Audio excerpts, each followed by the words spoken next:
তাদের দাবি অনুযায়ী বাংলাদেশের মানুষ সাহসী, তাদের দাবি অনুযায়ী বাংলাদেশের মানুষ বীর পুরুষ, আর ভারতের মানুষ ভীরু কাপুরুষ তাদের দাবি অনুযায়ী। আমি তাদেরকে উদ্দেশ্য করে বলতে চাই, আমি বাংলাদেশের যুবক সমাজকে উদ্দেশ্য করে বলতে চাই, যদি তোমরা দাবি করো যে তোমরা সাহসী, যদি তোমাদের বুকে দম থাকে যে তোমরা সাহসী, তাহলে দেখো তোমাদের পার্শ্ববর্তী দেশ ভ্রান্ত হওয়ার পরও তার হিন্দুত্ববাদকে রাষ্ট্রে প্রতিষ্ঠিত করে কট্টরভাবে বেপরোয়াভাবে হিন্দুত্ববাদের প্রচার সারা পৃথিবীতে করছে, তার দেশে করছে। আর তুমি বলছো আমি সাহসী মুসলমান, তো তুমি যদি সাহসী মুসলমান হও তোমার দেশেও তুমি ইসলামকে প্রতিষ্ঠা করো। কিন্তু তুমি তো ভীরু কাপুরুষতার সাথে মিনমিন করে বলো যে না আমি সেকুলার, তাহলে ভীরু কাপুরুষ ওই হিন্দু নয়, ভীরু কাপুরুষ তোমরা, ভীরু কাপুরুষ আমরা। সম্মানিত উপস্থিতি, এই যে ছাড় দেওয়ার মানসিকতা নিজের দিনে, এটা এসেছে গোলামি থেকে, কলোনিয়াল মাইন্ড সেট আপ, ঔপনিবেশিক গোলামি। উপনিবেশ মানে কি? কলোনি কাকে বলে? আমরা ব্রিটিশদের কলোনি ছিলাম, তার মানে কি? তার মানে হচ্ছে আমি যদি ব্রিটিশের একটা অঙ্গরাজ্য হতাম সেটা ভিন্ন কথা, তাহলে ব্রিটিশের অঙ্গরাজ্য হলে আমার স্বাধীনতা আর ব্রিটিশ নাগরিকদের মতোই থাকতো। কিন্তু ব্রিটিশ আমাকে ওর অঙ্গরাজ্যও বানায়নি, আবার আমার থেকে সকল প্রকার ভোগ দখল করেছে, এর নাম কলোনি।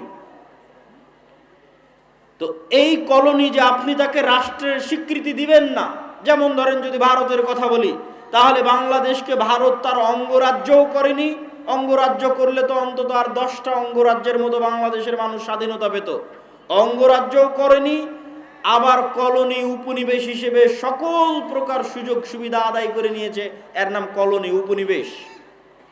তো এই কলোনিয়াল মাইন্ড সেট আপ 190 বছর আমরা ব্রিটিশদের গোলাম ছিলাম। ওই 190 বছর ব্রিটিশদের গোলাম থাকার কারণে আমাদের রক্তের মধ্যে আমাদের ব্যক্তিত্ব, আমাদের পার্সোনালিটি, আমাদের স্বাধীন চেতা মনোভাব, আমাদের আপোষহীন মনোভাব ধ্বংস হয়ে গেছে। প্রত্যেকটা সেক্টরে মুসলমান তার চরিত্রের সর্বনিম্ন স্তরের পরিচয় দিয়ে যাচ্ছে। যেমন আপনাদেরকে যদি উদাহরণ হিসেবে বলতে চাই, আপনাদের সামনে দেবীনগরের মানুষের সামনে যদি উদাহরণ হিসেবে তুলে ধরতে চাই, তাহলে কয়েকটি উদাহরণ আপনাদের সামনে তুলে ধরি। রাসূলুল্লাহ সাল্লাল্লাহু আলাইহি ওয়াসাল্লাম একজন মুসলমানের স্বাধীন চেতা মনোভাব রক্ষা করার জন্য, একজন মুসলমানের উন্নত ব্যক্তিত্ব, আত্মমর্যাদা, আত্মসম্মান রক্ষা করার জন্য তিনি মুসলমানকে ঋণ থেকে, লোন থেকে বাঁচতে বলতেন। নিজে লোন এবং ঋণ থেকে বাঁচার জন্য আল্লাহর দরবারে দোয়া করতেন, আল্লাহুম্মা ইন্নী আউযু বিকা মিনাল মা'সামি ওয়াল মাগরাম, হে আল্লাহ আমি পাপ থেকে বাঁচতে চাই, লোন থেকে বাঁচতে চাই। আল্লাহুম্মা ইন্নী আউযু বিকা মিনাল হাম্মি ওয়াল হুজন, হে আল্লাহ আমি দুশ্চিন্তা থেকে বাঁচতে চাই। বলতে বলতে বলতেন ওয়া গালাবাতিদ দাইন, আমি লোন থেকে বাঁচতে চাই। আল্লাহর নবীকে জিজ্ঞেস করা হলো আপনি কেন এত লোন থেকে বাঁচতে চান, কেন এত কর্জ থেকে বাঁচতে চান? আল্লাহর নবী কখনো এই লোন, এই কর্জ দ্বারা সুদের লোন বুঝাননি। সুদের লোন তো বহু দূরে। স্বাভাবিকভাবে একজন মুসলমান আর এক মুসলমানের কাছে 500 টাকা ধার নিবে, 1000 টাকা ধার নিবে, এখন দাও কাল সকালে দিয়ে দিব, এখন দাও পরের দিন সকালে দিয়ে দিব। এই ধরনের যে কার্জে হাসানা, এই ধরনের যে ধার, এই ধারের কথা রাসূলুল্লাহ সাল্লাল্লাহু আলাইহি ওয়াসাল্লাম এই দোয়া থেকে বাঁচতে চাচ্ছেন। আল্লাহর নবীকে জিজ্ঞেস করা হচ্ছে, হে আল্লাহর নবী আপনি কেন এত কর্জ থেকে বাঁচতে চান?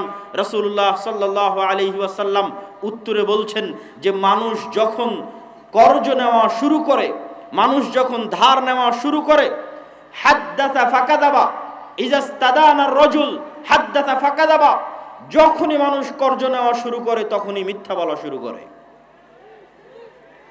আপনি আপনার আশেপাশে তাকান, এই গোটা দেবীনগর উপজেলা, গোটা দেবীনগর ইউনিয়ন, ইসলামপুর ইউনিয়ন, চাঁপানবাবগঞ্জ সদর ইউনিয়ন, এই গোটা দিয়াড় অঞ্চল অসংখ্য সুদী ক্ষুদ্র ঋণ এনজিও দিয়ে পরিপূর্ণ হয়ে গেছে।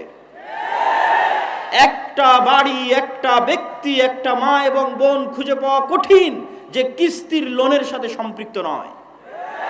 আর আল্লাহর নবী কি বলছেন? যখনই মানুষ লোন নেওয়া শুরু করলো তখনই মিথ্যা বলা শুরু করলো। আর মিথ্যা বললো মানে এর আর ব্যক্তিত্ব নাই, এরার আত্মসম্মান নাই, এরার আত্মমর্যাদা নাই। আত্মমর্যাদা বিক্রি করে দিয়েছে, আত্মসম্মান বিক্রি করে দিয়েছে, পার্সোনালিটি ব্যক্তিত্ব বিক্রি করে দিয়েছে। কেননা সে এখন অর্থের জন্য মিথ্যা বলছে। আর যে অর্থের জন্য মিথ্যা বলে, আত্মমর্যাদা, আত্মসম্মান, ব্যক্তিত্ব, পার্সোনালিটি বিকিয়ে দেয়, এরা কোনোদিন স্বাধীন হতে পারবে না, নেতা হতে পারবে না। গোলামের সন্তান, গোলামি থাকতে হবে। যখনই আপনি বলবেন আমি স্বাধীন হতে চাই, মাথা উঁচু করে দাঁড়ানোর ক্ষমতা থাকতে হবে, আত্মমর্যাদা থাকতে হবে, ব্যক্তিত্ব থাকতে হবে, হাইবাত থাকতে হবে। আর আপনি যখন কর্জ নিয়ে নেবেন, ওই ব্যক্তিত্ব শেষ। রাসূলুল্লাহ সাল্লাল্লাহু আলাইহি ওয়াসাল্লাম কর্জ নেওয়ার, লোন নেওয়ার ভয়াবহতা বুঝাতে গিয়ে তিনি বলছেন, একজন ব্যক্তি কুতিলা ফি সাবিলিল্লাহ সুম্মা উহিয়া সুম্মা কুতিল সুম্মা উহি, একজন ব্যক্তি আল্লাহর রাস্তায় জিহাদ করে শহীদ হয়ে গেল, তারপরে তাকে পুনরায় জীবিত করা হলো, পুনরায় আল্লাহর রাস্তায় জিহাদ করে শহীদ হয়ে গেল, পুনরায় জীবিত করা হলো, পুনরায় আল্লাহর রাস্তায় জিহাদ করে শহীদ হয়ে গেল। এই ব্যক্তি জান্নাতে যেতে পারবে না। মা দাখালাল জান্নাহ হাত্তা ইউকযা আনহু দাইনুহু, যদি তার ঘাড়ে ঋণ থাকে, লোন থাকে, যতক্ষণ তার লোন এবং ঋণ আদায় না করা হয়েছে, ততক্ষণ সে জান্নাতে যেতে পারবে না। কি ভয়ঙ্কর হাদিস! সম্মানিত উপস্থিতি, কেন লোনের কথা নিয়ে আসলাম? এই জন্য নিয়ে আসলাম, বক্তব্যের বিষয়বস্তু ব্যক্তিত্ব, পার্সোনালিটি। ইসলামের অর্থনীতির মূল ভিত্তি হচ্ছে আপনাকে অল্পে সন্তুষ্ট থাকতে হবে। সুদের ভিত্তিতে লোন বহু পরে, এই হাদিসগুলো আসতেছে স্বাভাবিক কর্জে হাসানার জন্য। যত হাদিস এতক্ষণ যাবৎ বলতেছি, আল্লাহর নবীর দোয়া তুলে ধরতেছি, সব স্বাভাবিক কর্জে হাসানা। স্বাভাবিক কর্জে হাসানাও তখন নিতে পারবে যখন ছেলে মেডিকেলে, মেয়ে মেডিকেলে, বিবাহের খরচ দিতে পারছে না, চিকিৎসার খরচ দিতে পারছে না, তখন নিবে কর্জে হাসানা।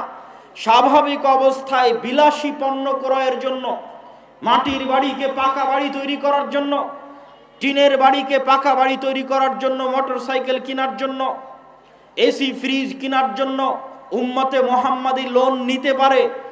এর বিধান ইসলামের কয়েক লক্ষ, কয়েক হাজার কিলোমিটারের মধ্যে নাই। সুদের ভিত্তিতে লোন বহু পরে। আমি স্বাভাবিক কর্জে হাসানার কথা বলতেছি, যে মানুষ স্বাভাবিক কর্জে হাসানা নিবে বিলাসিতার জন্য, এর অস্তিত্ব ইসলামে নাই।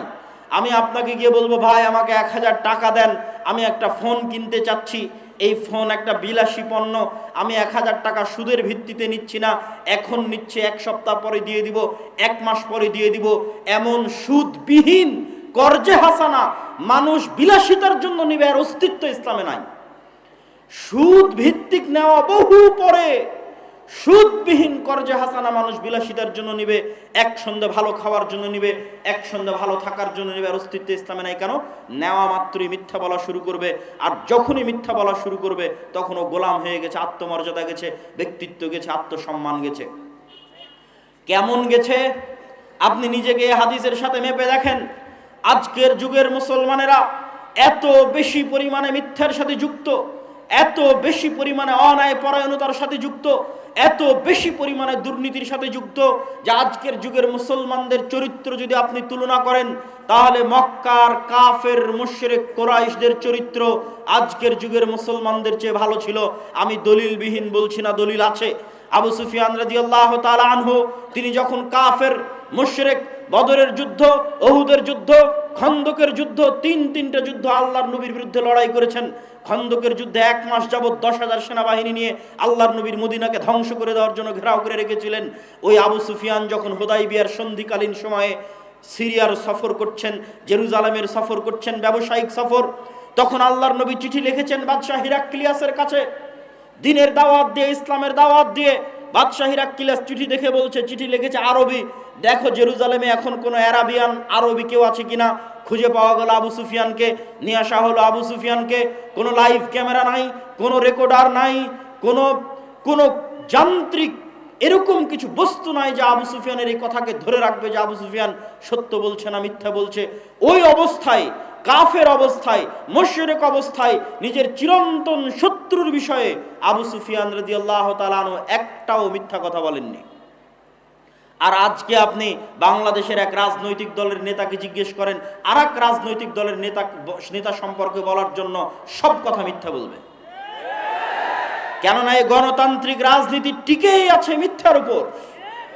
যে যত বেশি মিথ্যার চর্চা করতে পারবে সে তত বেশি ভোট পাবে। তাহলে মিথ্যার উপর প্রতিষ্ঠিত একটা সমাজ কিভাবে স্বাধীনতার স্বপ্ন দেখতে পারে, কিভাবে দেশ ও জাতিকে নেতৃত্ব দেওয়ার স্বপ্ন দেখতে পারে? অথচ ততক্ষণ নেতা হওয়া সম্ভবই না যতক্ষণ না আপনার ব্যক্তিত্বে ন্যায় যুক্ত না হয়েছে, ন্যায় পরায়ণতা যুক্ত না হয়েছে। রাসূলুল্লাহ সাল্লাল্লাহু আলাইহি ওয়াসাল্লাম বলছেন, লা তাকুমু সাআহ হাত্তা ইয়ানজিলা ঈসা ইবনে মারইয়াম, ততক্ষণ পর্যন্ত কিয়ামত হবে না যতক্ষণ না মারিয়ামের সন্তান ঈসা পৃথিবীতে নেমে না আসছে।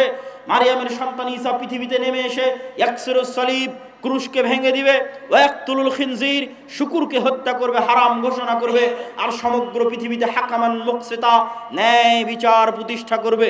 সমগ্র পৃথিবীতে মারিয়ামের সন্তান ঈসা ন্যায় বিচার প্রতিষ্ঠা করবে, আল্লাহর নবী বলছেন। আর ন্যায় বিচার প্রতিষ্ঠা করা মাত্রই ইয়াকসিরুল মাল, টাকা পয়সা এত বেশি হয়ে যাবে যে টাকা নেওয়ার মতো মানুষ থাকবে না, এত বেশি হয়ে যাবে। তো আমি যেটি বলছিলাম, এই হাদিস কি বুঝাচ্ছে? এই হাদিস রাষ্ট্র ক্ষমতায় ইসলামের ব্র্যান্ডিং। ব্র্যান্ডিং মানে কোন মোটরসাইকেল, একটা মোটরসাইকেলের ব্র্যান্ডিং আছে যে ও কম তেলে বেশি কিলোমিটার চলে, আর এক মোটরসাইকেলের ব্র্যান্ডিং আছে বেশি স্পিডে চলে, এক একটার এক এক রকম ব্র্যান্ডিং। তো ইসলাম রাষ্ট্র ক্ষমতায় যাবে, তার ব্র্যান্ডিং হচ্ছে ইসলাম রাষ্ট্র ক্ষমতায় গেলে ন্যায় বিচার প্রতিষ্ঠা করবে, ন্যায় পরায়ণতা প্রতিষ্ঠা করবে, এটা ইসলামের রাষ্ট্র ক্ষমতার ব্র্যান্ডিং।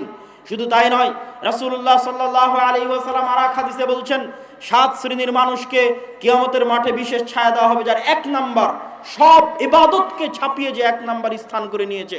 তাহাজ্জুদের সালাত, রাতের ইবাদত, নফল সিয়াম, সালাত সিয়াম থেকে শুরু করে যত দান থেকে শুরু করে যত ইবাদতের জগতে যত ইবাদত আছে সবকে ছাপিয়ে 1 নাম্বার স্থান করে নিয়েছে। যেই দায়িত্বশীল ন্যায় পরায়ণ, ওই ন্যায় পরায়ণ দায়িত্বশীলকে আল্লাহ বিশেষ ছায়া দিবে। মানে ন্যায় ছাড়া দায়িত্ব পালন করা, ন্যায় ছাড়া নেতা হওয়া ইসলামের দৃষ্টিতে অসম্ভব, ইম্পসিবল। তো যতই আপনি লিল্লাহে তাকবীর দেন, যতই আপনি ভোটের বক্তব্য দেন, যতই আপনি ইকামতে দ্বীনের বক্তব্য দেন, যতক্ষণ না একটা প্রজন্ম তৈরি না হয়েছে যেই প্রজন্ম ন্যায়ের উপর প্রতিষ্ঠিত হবে, সত্যবাদিতার উপর প্রতিষ্ঠিত হবে, কোনো কিছুর সাথে আপোষ করবে না, নিজের দ্বীনের উপর কট্টর কনফিডেন্ট হবে, এরকম একটা প্রজন্ম যতক্ষণ তৈরি না হয়েছে ততক্ষণ রাষ্ট্রে কখনোই ইসলাম প্রতিষ্ঠা করা সম্ভব নয়। শুধু সম্ভব নয় তা নয়, এর উল্টাটা ঘটবে। উল্টাটা ঘটবে মানে আপনাকে বুঝাই, ন্যায়পরায়ণতা আপনারা এখন চেক করেন। আমি কয়েকটা উদাহরণ দেবো, এই উদাহরণগুলো দিয়ে চেক করেন। আপনাদের দেবীনগরে যৌতুকের ভিত্তিতে বিবাহ হয় না? ডিমান্ডের ভিত্তিতে বিবাহ হয় না? হয় না? হয়। ন্যায় অন্যায় মানে ইবাদতের সাথে সম্পৃক্ত নয়, ন্যায় অন্যায় মানে মানুষের সাথে সম্পৃক্ত। ন্যায় অন্যায় মানে মানুষের সাথে সম্পৃক্ত।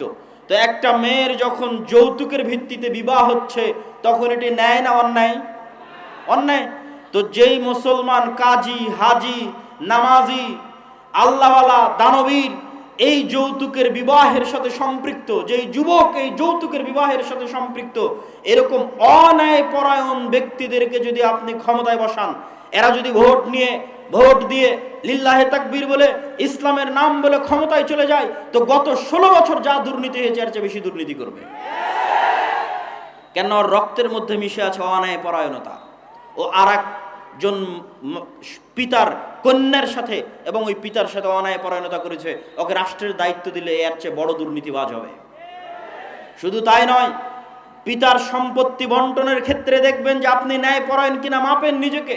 পিতার সম্পত্তি বন্টনের ক্ষেত্রে বোনকে, যেটা নদীতে পানিতে ডুবে আছে ওই জমি দিয়েছে বোনকে, আর যেটা উঁচা ধুলাউড়ি হাটে ওই জমি নিয়েছে নিজে। তার মানে এটি অন্যায় পরায়ণতা। তো এই রকম যত অন্যায় পরায়ণ ব্যক্তি আছে, এই ধরনের অন্যায় পরায়ণ ব্যক্তিকে ক্ষমতায় বসাবেন, এর চেয়ে বড় দুর্নীতিবাজ হবে। আজকে বোনের সম্পত্তি মেরে দিয়েছে, কাল গোটা দেশের সম্পত্তি মেরে দিবে। সম্মানিত উপস্থিতি, কি বুঝাতে চাচ্ছি? বুঝাতে চাচ্ছি নেতা হতে হলে ব্যক্তিত্ব লাগবে, নেতা হতে হলে পার্সোনালিটি লাগবে, আত্মসম্মান লাগবে, আত্মমর্যাদা লাগবে। আর যখনই মানুষ মিথ্যা বলে আত্মসম্মান শেষ, যখনই মানুষ আরেকজনের প্রতি অন্যায় করে আত্মসম্মান শেষ। এই ন্যায়পরায়ণতার মাপকাঠিগুলো দিয়ে আপনারা নিজেদের মাপতে পারেন। তো এই ধরনের ব্যক্তিগুলোকে ইসলামের সংজ্ঞায় কি বলা হবে? 16 বছর এরকম অসংখ্য সাব রেজিস্ট্রার, মন্ত্রী, minister, OC, SP, DC, principal, প্রধান শিক্ষক অতিক্রম হয়ে গেছে, যারা বেশিরভাগই হয় সালাত আদায়কারী, না হয় হজ পালনকারী, না হয় দানবীর। কেউ তো এমনও গেছে যে প্রশ্ন ফাঁস করে সেই টাকা আল্লাহর রাস্তায় দান করেছে। তো তাদেরকে আপনি কি দিয়ে সংজ্ঞায়িত করবেন? কিন্তু ওই দায়িত্ব পালনের সময় সে খেয়ানত করছে। ওসি তার দায়িত্ব পালনে খেয়ানত করছে, তাকে প্রশ্ন রক্ষার দায়িত্ব দেওয়া হয়েছে, দায়িত্ব পালনে খেয়ানত করছে। দেশের টপ টু বটম প্রত্যেকটা স্তর দুর্নীতিগ্রস্ত। তাহলে এই দুর্নীতিগ্রস্ত সমাজকে আপনি কি দিয়ে সংজ্ঞায়িত করবেন? রাসূলুল্লাহ সাল্লাল্লাহু আলাইহি ওয়াসাল্লাম বলছেন, চারটা বৈশিষ্ট্য যদি মানুষের মধ্যে থাকে, মুনাফিকান খালিসা, সে স্পষ্ট নির্ভেজাল মুনাফিক। ইজা হাদ্দাথা কাযাবা, যখন কথা বলে মিথ্যা বলে, ওয়াদা করলে ভঙ্গ করে, দায়িত্ব দেওয়া হলে, আমানত দেওয়া হলে ওই দায়িত্বের সাথে খেয়ানত করে, এরা মুনাফিক।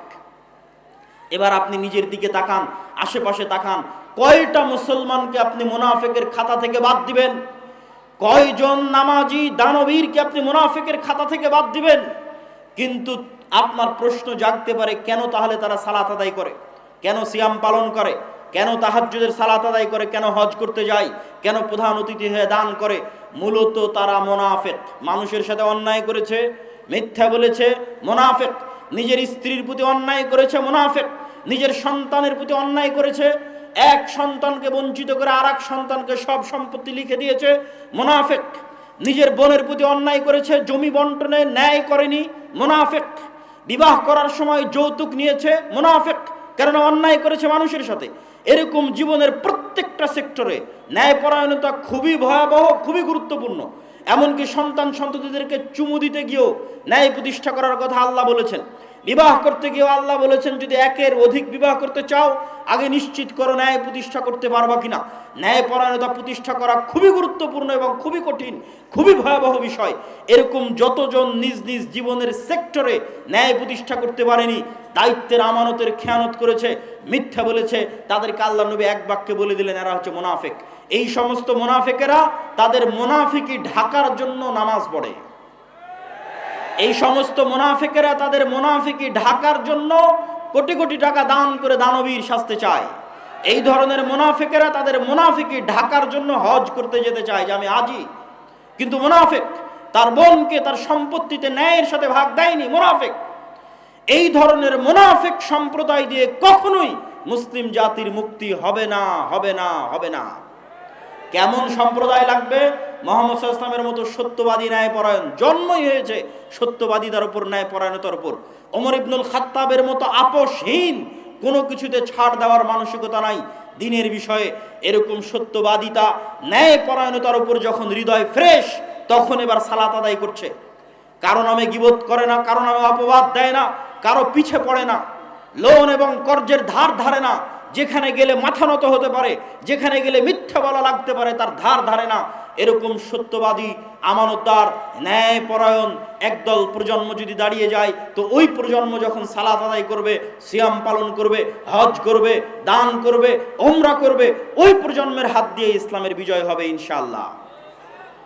অতএব আমি উপস্থিত দেবীনগরের আজকের উপস্থিত মুসল্লিদের উদ্দেশ্যে উদাত্ত আহ্বান জানিয়ে বলতে চাই যে আমাদের, আপনাদের ব্যক্তিত্ব, আপনাদের পার্সোনালিটি, আপনাদের আত্মমর্যাদা, আত্মসম্মানকে হেফাজত করুন, রক্ষা করুন। একজন মুসলমানের যেমন হওয়া উচিত। মুসলমানদের অবস্থা দেখলে আমার নিজের লজ্জা লাগে। যখন আমেরিকা এবং ইউরোপে দেখি মুসলমানেরা মিথ্যার উপর তার রুজি পরিচালনা করছে, মিথ্যা বলে ইউরোপে প্রবেশ করেছে, মিথ্যা বলে আমেরিকায় গেছে, মিথ্যা বলে ইনকাম করছে, মিথ্যা বলে আর এক কাফের মুশরিকের কাছে অতিরিক্ত টাকা কামানোর জন্য মিথ্যা বলতেছে, পুরো জীবনটা মিথ্যার উপর পার করে দিচ্ছে। এরকম মিথ্যুক জাতি দিয়ে কিভাবে নেতা হবে, কিভাবে মুক্তি পাবে? অসম্ভব, হতে পারে না। আপনাকে আপনার দিনের উপর কট্টর হতে হবে, সত্যবাদিতা এবং ন্যায়পরায়ণতায় ফিরে আসতে হবে। শুধু তাকবীর ধ্বনি দিয়ে, শুধু ভোটের বক্তব্য দিয়ে, গণতন্ত্রের বক্তব্য দিয়ে ইসলামকে বিজয় করা সম্ভব নয়। সম্মানিত উপস্থিতি, বক্তব্যের শেষের দিকে চলে এসেছি। আজকে দেখছি আমরা ইসলামকে বিজয় করার জন্য, সামগ্রিকভাবে বিজয় করার জন্য এই মৌলিক বিষয়গুলোর প্রতি ফোকাস না করে এখনই হাজার হাজার কোটি কোটি মানুষের ভোট নিয়ে ক্ষমতায় চলে যেতে হবে। এই যে টেন্ডেন্সি, ডেমোক্রাসিকে রব মানার, ইলাহ মানার, গণতন্ত্রকে ইলাহ বানিয়ে দেওয়ার যে টেন্ডেন্সি, যে মন মানসিকতা, সমাজতন্ত্র ধর্মনিরপেক্ষ মতবাদকে ইলাহ বানিয়ে দেওয়ার যে মন মানসিকতা, এই মন মানসিকতার উপর কুঠারাঘাত করেছেন আল্লামা ইকবাল। আল্লামা ইকবাল বলেছেন, আজকের আধুনিক যুগের আজরেরা তারা শোয়ে হ্যাঁ খোদা ওর, আজকের আধুনিক যুগের আজর মানে ইব্রাহিমের পিতা আজর মূর্তি বানিয়েছিল, আজকের যুগের আজরেরা নতুন মূর্তি বানিয়েছে। ইনসারে খুদাও মে বড়া সবসে ওয়াতান হ্যাঁ। আজকে মানুষ ইবাদতের জন্য যত মূর্তি বানিয়েছে তার মধ্যে একটা গণতন্ত্র, একটা সমাজতন্ত্র, একটা ধর্মনিরপেক্ষ মতবাদ, সেকুলারিজম, এই মূর্তিগুলোর আজকের যুগে মানুষ পূজা করতেছে, আজকের যুগে মানুষ ইবাদত করতেছে। অথচ তাওহীদ মানে আমাই ইয়াকফুর বিত্তাগুত ওয়া ইউমিন বিল্লাহ, আগে তাগুতকে অস্বীকার করতে হবে, তারপরে ঈমান আনয়ন করতে হবে। ঈমান আনয়ন মানে তাওহীদ মানে ইব্রাহিম আলাইহিস সালাতু ওয়াস সালামের আদর্শ, কাফারনা বিকুম ইন্না বুরাউম মিনকুম বারিউম মিম্মা তুশরিকুন। এগুলো ইব্রাহিম আলাইহিস সালামের নিজের মুখের বাক্য, যে আমি তোমাদের থেকে মুক্ত, আমি অস্বীকার করছি ওই সমস্ত মূর্তির, ওই সমস্ত শিরকের যার তোমরা পূজা করো। আজকে যদি মুসলমানেরা বলতে চায় যে হ্যাঁ তাদের ঈমান পরিপূর্ণ, তাহলে আগে এই সমস্ত নতুন মূর্তিগুলোকে অস্বীকার করতে হবে। এই মূর্তিগুলোর মূলা ঝুলিয়ে, গণতন্ত্র নামক এই নতুন ইলাহের মূলা ঝুলিয়ে কোনোদিন মুসলমানেরা রাষ্ট্র ক্ষমতায় যেতে পারেনি, ইসলাম কোনো দিন যেতে পারবে না। যদি কখনো যায় তাহলে সেটা হবে কম্প্রোমাইজড, বিকৃত ইসলাম। অবিকৃত ইসলাম পূর্ণাঙ্গ ক্ষমতার সাথে রাষ্ট্র ক্ষমতায় যাবে, তার পথ পদ্ধতি হবে ভিন্ন, তার পথ পদ্ধতি শুরুই হবে দাওয়াত দিয়ে। আল্লাহ চাইলে মুসা আলাইহিস সালাতু ওয়াস সালামকে বলতে পারতেন যে যাও তোমাকে মুজিজার লাঠি দিলাম, এই লাঠি দিয়ে ফেরাউনকে হত্যা করো, দিয়ে ক্ষমতা দখল করো না। আল্লাহ মুসা আলাইহিস সালামকে ব্যক্তিত্ব দিয়ে, পার্সোনালিটি দিয়ে, আত্মমর্যাদা দিয়ে, আত্মসম্মান দিয়ে, উন্নত চরিত্র দিয়ে তৈরি করেছেন। গোলাম হিসেবে মিথ্যার উপর, ধোঁকার উপর, দুর্নীতির উপর তৈরি করেননি।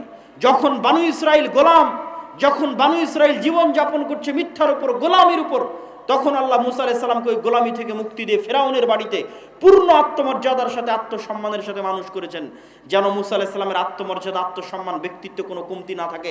নেতৃত্ব দিতে হলে, নেতা হতে হলে পূর্ণ আত্মমর্যাদা লাগবে, আত্মসম্মান লাগবে, তবে নেতা হওয়া যাবে। আর যে গোলাম অবস্থায় মানুষ হয়েছে নেতা হতে পারবে না। তো মুসা আলাইহিস সালামকে আল্লাহ দাওয়াত দিতে পাঠালেন তার ব্যক্তিত্বের সাথে। ইউসুফ আলাইহিস সালাতু ওয়াস সালামকে আল্লাহ চাইলে জিবরাইলকে পাঠিয়ে কুয়া থেকে তখনই উঠিয়ে বাপের কাছে ফেরত পাঠাতে পারতেন, পাঠাননি। ইউসুফ আলাইহিস সালাতু ওয়াস সালামকে আল্লাহ লম্বা পরীক্ষার মধ্যে দিয়ে পার করেছেন, যে লম্বা পরীক্ষার মধ্যে দিয়ে ইউসুফ আলাইহিস সালামের ব্যক্তিত্ব তৈরি হয়েছে, শাখসিয়ত তৈরি হয়েছে, পার্সোনালিটি তৈরি হয়েছে, নেতৃত্বের গুণ তৈরি হয়েছে, মিথ্যার সাথে আপোষহীনতা তৈরি হয়েছে, এবং সত্যের উপর অটল এবং অবিচল থাকার মানসিকতা তৈরি হয়েছে, নিজের দিনের বিষয়ে ছাড় না দেওয়ার মানসিকতা তৈরি হয়েছে। এই মানসিকতাগুলো নিয়ে যখন তিনি বাতিলের সামনে দাঁড়িয়েছেন, যখন তিনি দাওয়াতের ময়দানে গেছেন, তখন তিনি পরীক্ষার মুখোমুখি হয়েছেন, আস্তে আস্তে সফল হয়েছেন। সম্মানিত উপস্থিতি, আমাদের ওই রকম একটা প্রজন্ম লাগবে, ওই রকম একদল যুবক লাগবে যারা মিথ্যা বলা জানে না, যাদের জীবন চলে গেলেও মিথ্যার সাথে আপোষ করবে না, যারা জীবনের প্রত্যেকটা সেক্টরে সত্য বলে, যারা হারাম থেকে পবিত্র, হারামের সংস্পর্শে গেলে অপবিত্র হয়ে যাবে, হারাম ইনকামের সংস্পর্শে গেলে অপবিত্র হয়ে যাবে, হারাম থেকে পবিত্র, ন্যায়পরায়ণ, দুনিয়ার কোনো মানুষের প্রতি অন্যায় করে না, না পিতা মাতার প্রতি, না সন্তানের প্রতি, না বোনের প্রতি, না ভাইয়ের প্রতি, না নিজ দায়িত্বের প্রতি, অটল শতভাগ ন্যায়পরায়ণ।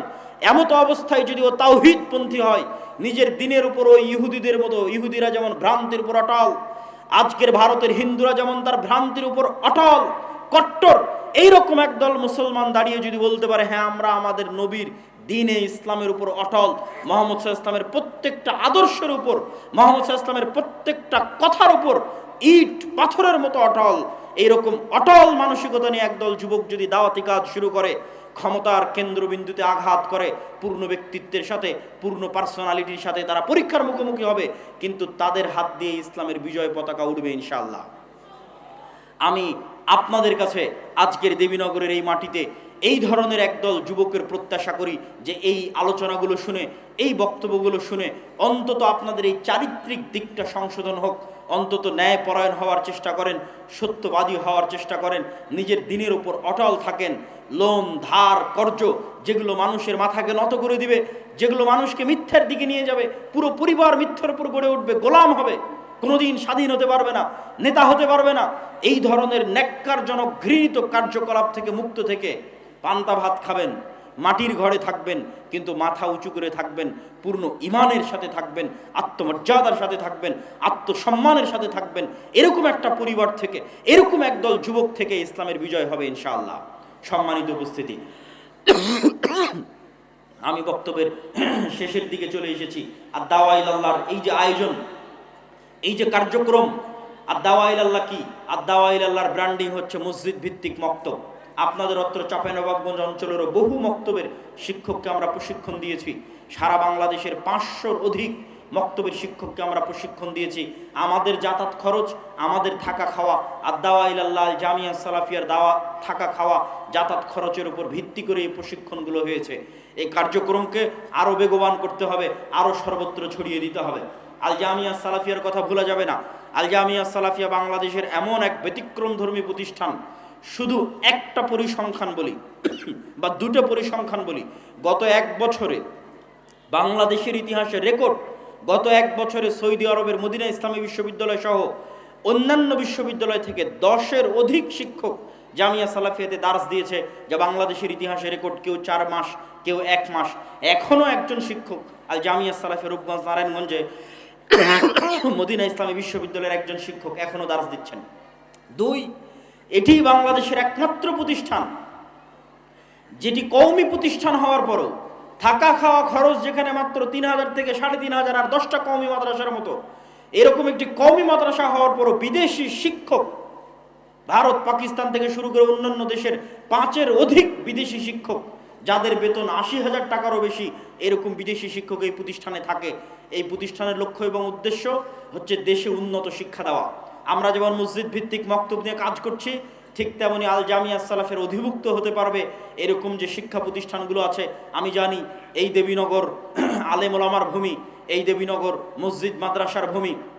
সেই ব্রিটিশ বিরোধী আন্দোলন থেকে এখানে কোরআন এবং সহিহ হাদিসের চর্চা হয়ে আসছে। এই অঞ্চলের মাদ্রাসাগুলোকে আমরা উদাত্ত আহ্বান জানাবো যে তারা তাদের শিক্ষার মানকে উন্নত করার জন্য আল জামিয়া সালাফিয়ার সাথে অধিভুক্ত হয়ে জামিয়া সালাফিয়ার সিলেবাস অনুযায়ী জামিয়া সালাফিয়ার শিক্ষকদের ট্রেনিং নিয়ে তাদের মাদ্রাসার শিক্ষার মানকে উন্নত করুক। মসজিদগুলোকে উদাত্ত আহ্বান জানাবো যে তাদের মক্তবগুলোকে আমাদের মসজিদে পাঠিয়ে আমরাই খরচ দিয়ে নিয়ে যাব, আমাদের জামিয়া সালাফিয়াতে পাঠিয়ে ট্রেনিং নেওয়ার মাধ্যমে তাদের মক্তবের শিক্ষাগুলোকে উন্নত করুক। সর্বশেষে মাসিক আল ইতিসাম, যেখানে আমি নিজে নিয়মিত লিখি, মাসিক আল ইতিসামের সম্পাদকীয় পড়ে দেখবেন এই মাসের সম্পাদকীয় আছে মুসলমানদের দামেস্ক বিজয়, জেরুজালেম বিজয়ের দ্বার প্রান্তে মুসলিম উম্মাহ। এই যে আধুনিক সমসাময়িক যে বিষয়গুলো আছে, এই বিষয়গুলোর লেখনী মাসিক আল ইতিসামে পাবেন। আমি জানি না দেবীনগরে আসে কিনা, এসে না থাকলে জরুরি ভিত্তিতে নেওয়ার চেষ্টা করবেন।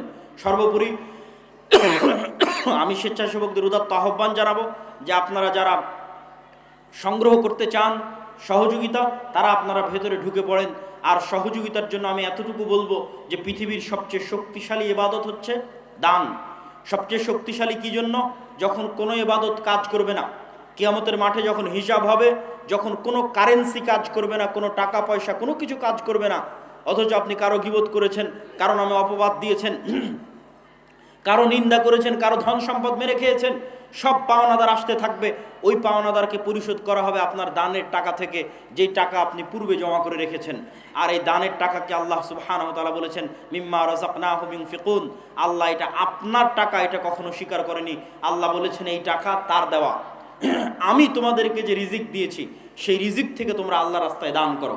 সম্মানিত উপস্থিতি, আমি সকলকে উক্ত ইসলামী সম্মেলনে দান করার উদাত্ত আহ্বান জানিয়ে আগামী 30 ও 31 জানুয়ারি আল জামিয়া সালাফিয়া দিনাজপুরে সালাফি কনফারেন্স আছে। আগামী 13 ও 14 ফেব্রুয়ারি রূপগঞ্জ নারায়ণগঞ্জে সালাফি কনফারেন্স আছে। রূপগঞ্জ নারায়ণগঞ্জের কনফারেন্সে পাকিস্তান থেকেও মেহমান উপস্থিত হবে। পাকিস্তান, ভারত, নেপাল, সৌদি আরব, বাংলাদেশ, এই 4-5 দেশের মেহমান উপস্থিত থাকবে। আগামী 13-14 ফেব্রুয়ারি আল জামিয়া সালাফিয়া রূপগঞ্জ নারায়ণগঞ্জ আপনাদেরই প্রতিষ্ঠান। কেননা আপনাদের এলাকার সন্তান এখান থেকে শত কিলোমিটার দূরে গিয়ে 50, 60, 100 বিঘা জমির উপর বিশাল প্রতিষ্ঠান তৈরি করেছে। ওই প্রতিষ্ঠান দেখতে যাইতে গিয়ে আপনাদের মন চায় না? চাওয়া উচিত, প্রত্যেকের মনে স্বাদ জাগা উচিত যে আমাদের এলাকার সন্তান আমাদের এলাকা থেকে এত দূরে ঢাকায় গিয়ে পূর্বাচল আন্তর্জাতিক বাণিজ্য মেলার পাশে এত বিশাল প্রতিষ্ঠান, নিজের প্রতিষ্ঠান মনে করে ওই প্রতিষ্ঠান দেখতে যাবেন। আগামী 13-14 ফেব্রুয়ারি রূপগঞ্জ নারায়ণগঞ্জের সালাফি কনফারেন্সে উপস্থিত হওয়ার উদাত্ত আহ্বান জানিয়ে আমি আজকে আমার সংক্ষিপ্ত বক্তব্য এখানেই শেষ করছি। ওয়া আখির দাওয়ানা আনিল হামদুলিল্লাহি রাব্বিল আলামিন। আসসালামু আলাইকুম ওয়া রাহমাতুল্লাহি ওয়া বারাকাতুহু।